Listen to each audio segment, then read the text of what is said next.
Punto 16. Los instrumentos del trabajo y la división de la labor. Por desgracia, parece estar en la naturaleza de las condiciones de la vida, tal como se han concedido al hombre, la única posible ventaja de que la fertilidad de la fuerza laboral humana se base en su habilidad para hacer frente a las necesidades de más de un hombre o de una familia. Los productos de la labor, los productos del metabolismo del hombre con la naturaleza, no permanecen en el mundo lo bastante para convertirse en parte de él, y la propia actividad laborante, concentrada exclusivamente en la vida y en su mantenimiento, se olvida del mundo hasta el extremo de la no mundanidad. El animal laborans, llevado por las necesidades de su cuerpo, no usa este cuerpo libremente como hace el Homo faber con sus manos.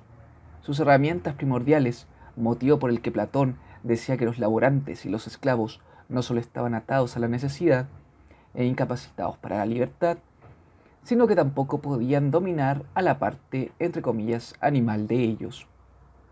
Una sociedad de masas de trabajadores, tal como Marx la tenía en mente cuando hablaba de la humanidad socializada, está compuesta de especímenes no mundanos de la especie de la humanidad. Trátese de esclavos domésticos llevados a la situación por la violencia de otros o de hombres libres que realizan sus funciones de manera voluntaria. Esta no mundanidad del animal laborans es diferente por completo de la activa huida de la publicidad del mundo, inherente a la actividad de las buenas obras. El animal laborans no huye del mundo, sino que es expulsado de él en cuanto que está encerrado en lo privado de su propio cuerpo, atrapado en el cumplimiento de necesidades que nadie puede compartir y que nadie puede comunicar plenamente. El hecho de que la esclavitud y el exilio en el hogar fuera la condición social de todos los trabajadores antes de la época moderna se debe de modo fundamental a la propia condición humana. La vida, que para las demás especies animales es la misma esencia de su ser, se convierte en una carga para el hombre, debido a su innata repugnancia por la futilidad. Dicha carga se hace más pesada debido a que ninguno de los llamados deseos más excelsos tiene la misma urgencia y el hombre se ve obligado a llevarla por necesidad.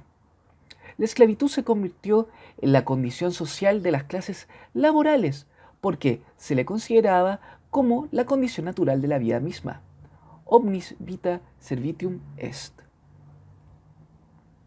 La carga de la vida biológica que lastra y consume el periodo de vida humano entre el nacimiento y la muerte solo puede eliminarse con el empleo de sirvientes. Y la función principal de los antiguos esclavos era más llevar la carga de consumo del hogar que producir para la sociedad en general. El motivo de que la labor del esclavo desempeñara tan enorme papel en las sociedades antiguas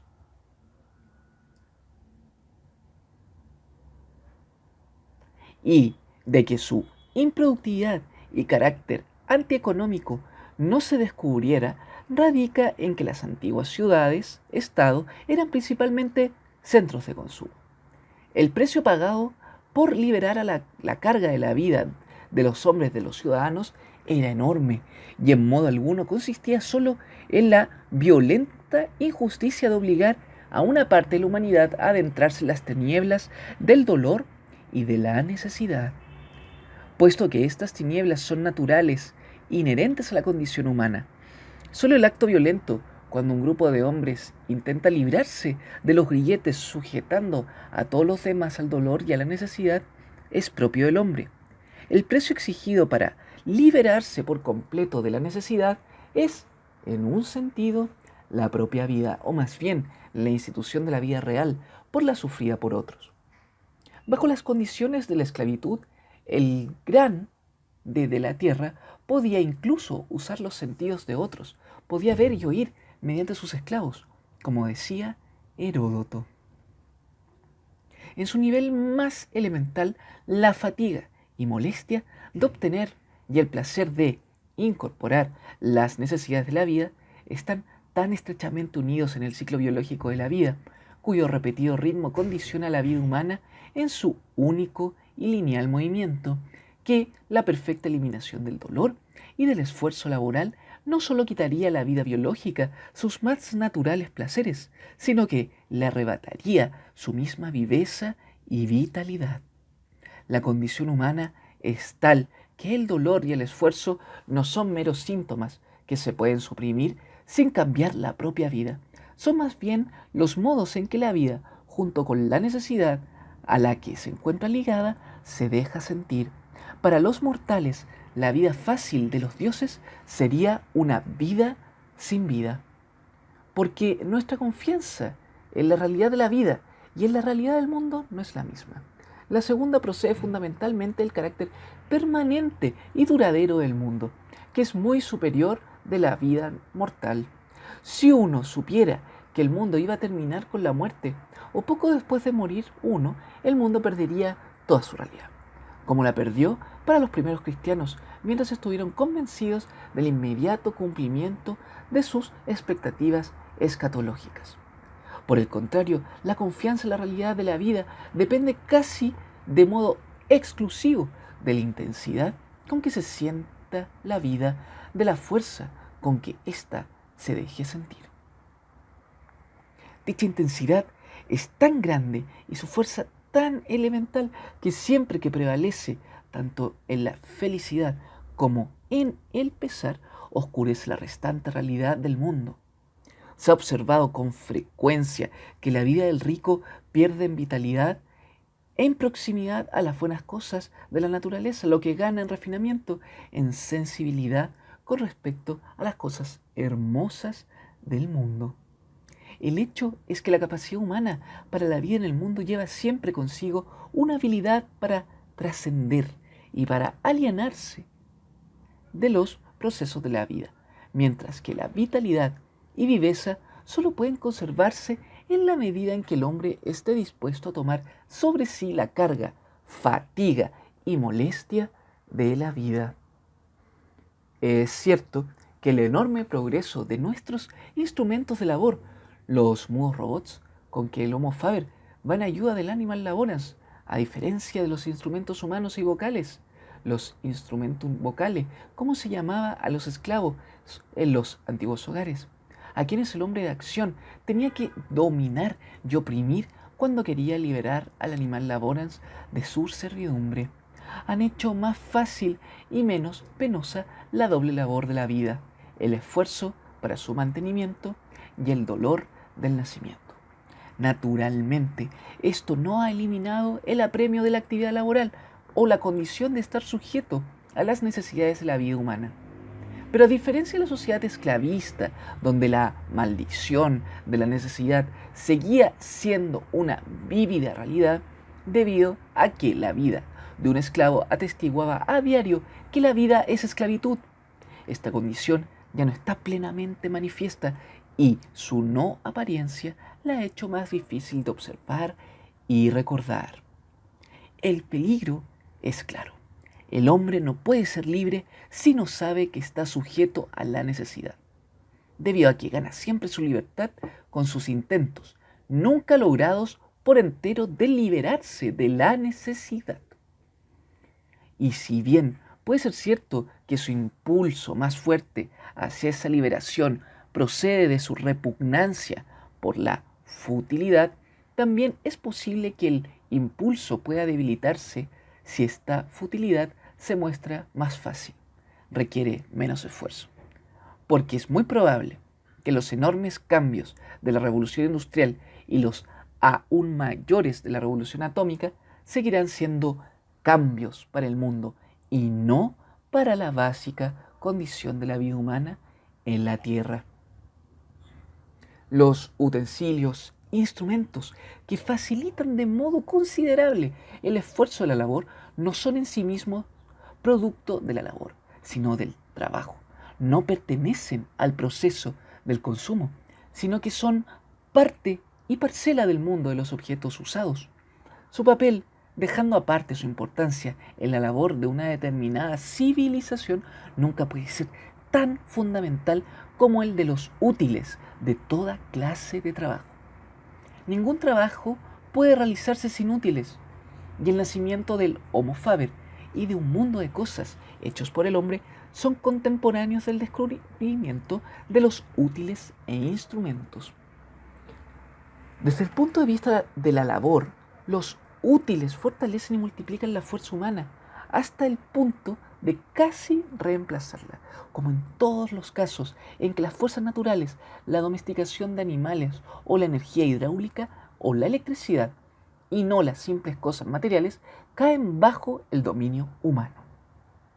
Por lo mismo, incrementan la natural fertilidad del animal laborans y proporciona abundancia de bienes de consumo, pero todos estos cambios son de orden cuantitativo, mientras que la calidad de las cosas fabricadas, desde el más sencillo objeto de uso hasta la obra maestra artística, depende íntimamente de la existencia de instrumentos adecuados. Más aún, las limitaciones de los instrumentos para facilitar la vida laboral, el simple hecho de que los servicios de un sirviente no se pueden reemplazar enteramente por un centenar de artefactos en la cocina, ni media docena de robots en la bodega, son de naturaleza fundamental. Una curiosa e inesperada prueba de esto es que hace miles de años pudo predecirse el fabuloso desarrollo moderno de los utensilios y máquinas. Con todo medio fantástico, medio irónico, Aristóteles imaginó lo que un día sería realidad. O sea, que cada utensilio podría desempeñar su propio trabajo cuando se le ordenara, como las estatuas de Dédalo o los trípodes de Festo, que, según el poeta, entraron por su propio acuerdo en la asamblea de los dioses. Entonces, la lanzadera tejería y el plectro tocaría la lira sin que una mano les guiara. Esto, sigue diciendo, significaría que el artesano ya no necesitaría ayudantes humanos, pero no que pudiera prescindirse de los esclavos domésticos, porque los esclavos no son instrumentos de fabricación de cosas o de producción, sino de vida que consume constantemente sus servicios. El proceso de fabricar una cosa es limitado y la función del instrumento acaba con el producto terminado. El proceso de vida que requiere elaborar es una actividad interminable y el único instrumento que le igualara tendría que ser un perpetuum mobile, es decir, el instrumentum vocale, tan vivo y activo como el organismo al que sirve, debido precisamente a que de los instrumentos de la casa nada resulta excepción del uso de la propia posesión. No pueden reemplazarse por útiles e instrumentos de elaboración de los que resulta algo más que el mero uso del instrumento. Mientras que útiles e instrumentos concebidos para producir más y algo por completo diferente de su mero uso, son de importancia secundaria para elaborar. No se puede decir lo mismo con respecto al otro gran principio del proceso de la labor humana, el de la división de la labor, que surge directamente del proceso de elaborar y que no ha de confundirse con el principio en apariencia similar de la especialización que prevalece en los procesos del trabajo y con el que se suele igualar. La especialización del trabajo y la división de la labor solo tienen en común el principio general de organización, que en sí nada tiene que ver con el trabajo o con la labor, sino que debe su origen a la esfera estrictamente política de la vida, al hecho de la capacidad del hombre para actuar y hacerlo junto y de acuerdo con otros. Solo dentro del marco de la organización política, donde los hombres no viven meramente, sino que actúan en común, cabe la especialización del trabajo y la división de la labor. Sin embargo, mientras que la especialización del trabajo está esencialmente guiada por el producto acabado, cuya naturaleza requiere diferentes habilidades que han de organizarse juntas, la división de la labor, por el contrario, presupone la cualitativa equivalencia de las actividades singulares para las que no se requiere especial destreza, y dichas actividades no tienen fin en sí mismas, sino que representan ciertas cantidades de fuerza laboral que se suman juntas de manera puramente cuantitativa. La división de la labor se basa en el hecho de que dos hombres pueden unir su fuerza laboral y comportarse mutuamente como si fueran uno. Esta unidad es exactamente lo opuesto a cooperación. Indica la unidad de la especie con respecto a la cual todo miembro es el mismo e intercambiable. La formación de una labor colectiva donde los laborantes estén socialmente organizados de acuerdo con este principio común y divisible del poder laboral es lo opuesto a las varias organizaciones de trabajadores, desde los antiguos gremios y corporaciones hasta ciertos tipos de sindicatos modernos cuyos miembros están unidos por la destreza y especialización que los diferencia de los demás. Puesto que ninguna de las actividades en las que se vive el proceso tiene un fin en sí misma, su fin, entre comillas, natural, es exactamente el mismo que en el caso de la labor no dividida. La simple reproducción de los medios de subsistencia, es decir, la capacidad de consumo de los laborantes o el agotamiento de la fuerza de la labor humana. Ninguna de estas dos limitaciones es final. El agotamiento es parte del proceso individual de la vida, no del colectivo. Y el sujeto del proceso laborante, bajo las condiciones de la división de la labor, es una fuerza laboral colectiva, no individual. El carácter inagotable de esta fuerza laboral corresponde exactamente a la no mortalidad de la especie, cuyo proceso de vida, como un todo, no queda interrumpido por los nacimientos y muertes individuales. Más grave parece la limitación impuesta por la capacidad para consumir que sigue ligada al individuo, incluso cuando una fuerza colectiva de labor reemplaza el poder individual de labor. El progreso de la acumulación de riqueza puede ser ilimitado en una humanidad socializada que se ha zafado de las limitaciones de la propiedad individual y superado la limitación de apropiación individual, disolviendo toda la riqueza estable. La posesión de cosas amontonadas y almacenadas en dinero para gastar y consumir. Vivimos ya en una sociedad donde la riqueza se calcula en términos de ganancias y gastos, que no son más que modificaciones del doble metabolismo del cuerpo humano. Por lo tanto, el problema consiste en concertar el consumo individual con una ilimitada acumulación de riqueza. Puesto que la humanidad, como un todo, está muy lejos de haber alcanzado el límite de la abundancia, el modo de que se vale la sociedad para superar esta natural limitación de su propia fertilidad, solo es posible captarlo a modo de ensayo y a escala nacional. La solución parece ser bastante sencilla. Consiste en tratar todos los objetos usados como si fueran bienes de consumo, de manera que una silla o una mesa se consuman tan rápidamente como un vestido y éste se gaste casi tan deprisa como el alimento. Esta forma de intercambio con las cosas del mundo es perfectamente adecuada al modo en que son producidas. La revolución industrial ha reemplazado la artesanía por la labor, con el resultado de que las cosas del mundo moderno se han convertido en productos de la labor cuyo destino natural consiste en ser consumidos, en vez de productos del trabajo destinados a usarlas. De la misma manera que los útiles e instrumentos, aunque procedentes del trabajo, siempre se emplearon también en los procesos de la labor, así la división de esta, enteramente apropiada y concertada con el proceso laboral, ha pasado a ser una de las principales características de los procesos del trabajo moderno, o sea, de la fabricación y producción de objetos de uso. La división de la labor, más que la creciente mecanización, ha reemplazado a la rigurosa especialización que anteriormente requería la artesanía. Esta solo se necesita para el diseño y fabricación de modelos antes de pasar a la producción masiva, que también depende de útiles y maquinaria.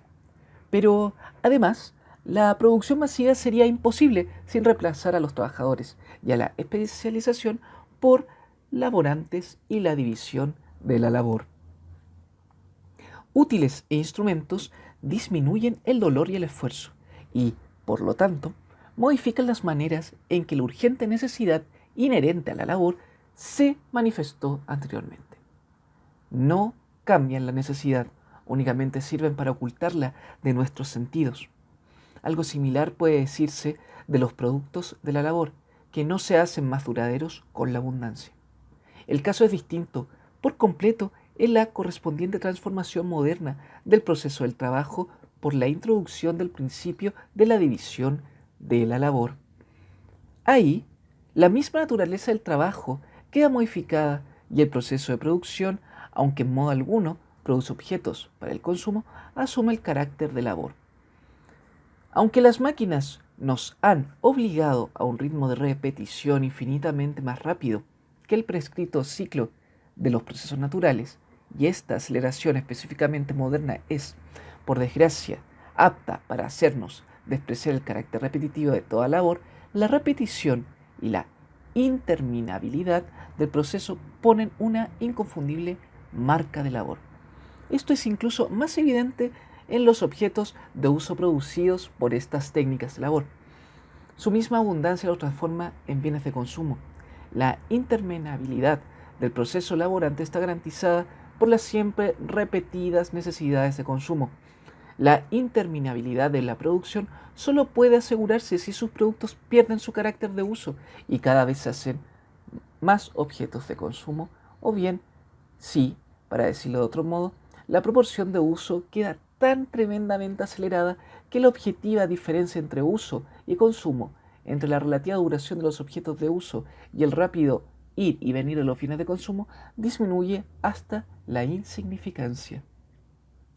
En nuestra necesidad de reemplazar cada vez más rápido las cosas que nos rodean, ya no podemos permitirnos usarlas, respetar y preservar su inherente carácter durable.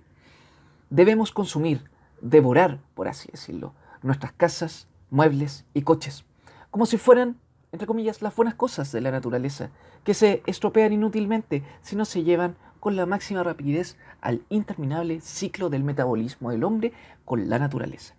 Es como si hubiéramos derribado las diferenciadas fronteras que protegían al mundo, al artificio humano, de la naturaleza. Tanto el biológico proceso que prosigue su curso en su mismo centro, como los naturales procesos cíclicos que lo rodean, entregándoles la siempre amenazada estabilidad de un mundo moderno. Los ideales del Homo Faber, el fabricador del mundo, que son la permanencia, estabilidad y carácter durable, se han sacrificado a la abundancia, ideal del Animal Laborans. Vivimos en una sociedad de laborantes debido a que solo el laborar, con su inherente fertilidad, es posible que origine abundancia. Y hemos cambiado el trabajo por el laborar, troceándolo en minúsculas partículas hasta que se ha prestado a la división, donde el común denominador de la más sencilla realización se alcanza con el fin de eliminar de la senda de la fuerza laboral humana, que es parte de la naturaleza e incluso quizá la más poderosa de todas las fuerzas naturales, el obstáculo de la no natural y puramente mundana estabilidad del artificio humano.